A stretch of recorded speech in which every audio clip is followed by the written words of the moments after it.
आज हम एक दिलचस्प ज्योतिषीय विश्लेषण पर नजर डाल रहे हैं। ये 2025 के आखिरी 6 महीनों यानी जुलाई से दिसंबर के लिए कुछ इशारे दे रहा है। हाँ, और इस विश्लेषण की सबसे खास बात यह है कि ये भविष्यवाणियां व्यक्ति के लग्न पर आधारित हैं, सिर्फ चंद्र राशि पर नहीं। अच्छा, लग्न पर। हाँ, ज्योतिष में लग्न को ज्यादा व्यक्तिगत और सटीक माना जाता है। और लग्न पता कैसे चलता है? बहुत आसान है। किसी भी ज्योतिष ऐप या सॉफ्टवेयर में जन्म का विवरण डालिए। कुंडली के पहले घर में जो नंबर लिखा होगा 1 से 12 के बीच, वही आपका लग्न है। ठीक है, तो ये लग्न वाली बात महत्वपूर्ण है। और ये विश्लेषण कह रहा है कि आने वाले 6 महीने काफी हलचल भरे हो सकते हैं। बिल्कुल। इस विश्लेषण के अनुसार ये समय मंगल मतलब अंक 9 के प्रभाव में है, जो तेजी और कभी-कभी टकराव भी ला सकता है। टकराव भी? हाँ, संभव है। साथ ही शनि, गुरु, राहु, केतु जैसे बड़े ग्रहों की स्थिति बदल रही है। उनके गोचर हो रहे हैं। गोचर? हाँ। मतलब वे एक राशि से दूसरी में जा रहे हैं, और इसका असर दुनिया पर और हमारी अपनी जिंदगी पर भी दिख सकता है। कुछ उतार चढ़ाव देखने को मिल सकते हैं। तो मतलब हर किसी के लिए अनुभव अलग होगा उनके लग्न के हिसाब से। हाँ, बिल्कुल। लग्न के हिसाब से काफी फर्क पड़ेगा। चलिए एक उदाहरण लेते हैं। मेष लग्न, जिनके पहले घर में 1 नंबर है। हाँ, देखते हैं मेष लग्न के लिए क्या संकेत है। मेष वालों के लिए तस्वीर काफी मिली-जुली सी है, ऐसा विश्लेषण कहता है।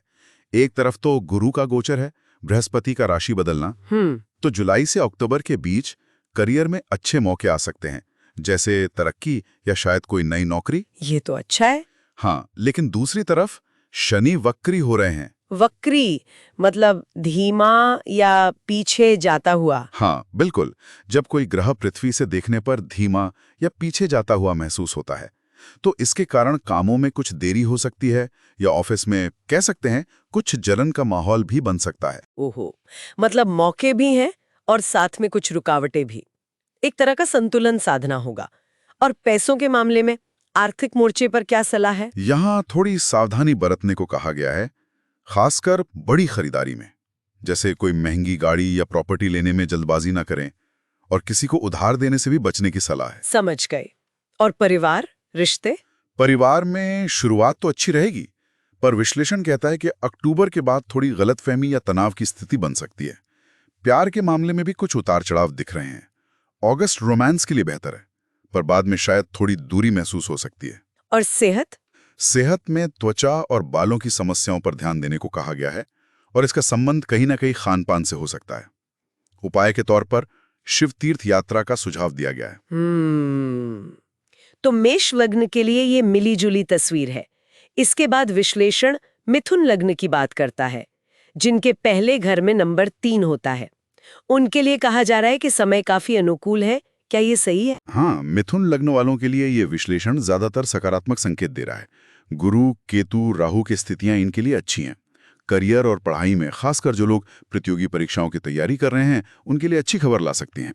अच्छा, और आर्थिक रूप से? आर्थिक रूप से भी तरक्की के संकेत हैं।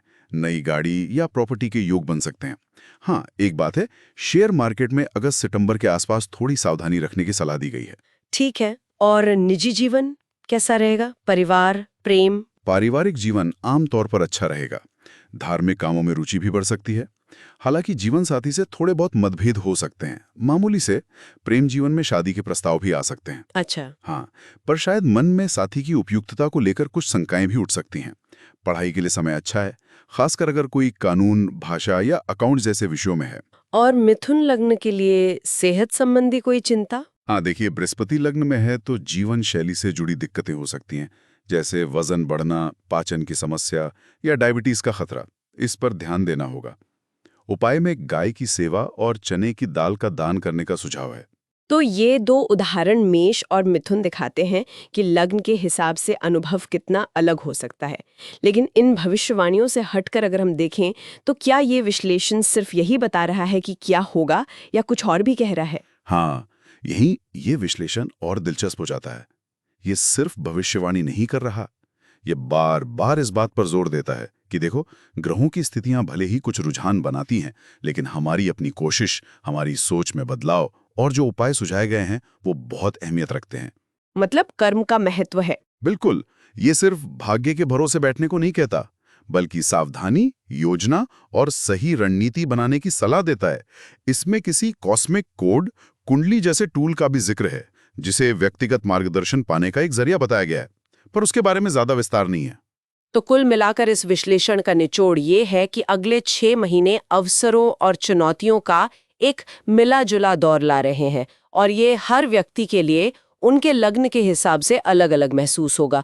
और सबसे जरूरी बात है कि हम जागरूक रहें और सोच समझकर कदम उठाएं। यही ना? बिल्कुल सही। और ये एक अहम सवाल भी खड़ा करता है सोचने के लिए कि इस तरह की भविष्यवाणियां हमारे फैसलों को आखिर किस हद तक प्रभावित करती हैं। क्या ये सिर्फ एक ढांचा देती हैं जिससे हम अनिश्चितता का सामना कर सकें, या ये हमारे कर्मों को वाकई एक दिशा देती हैं?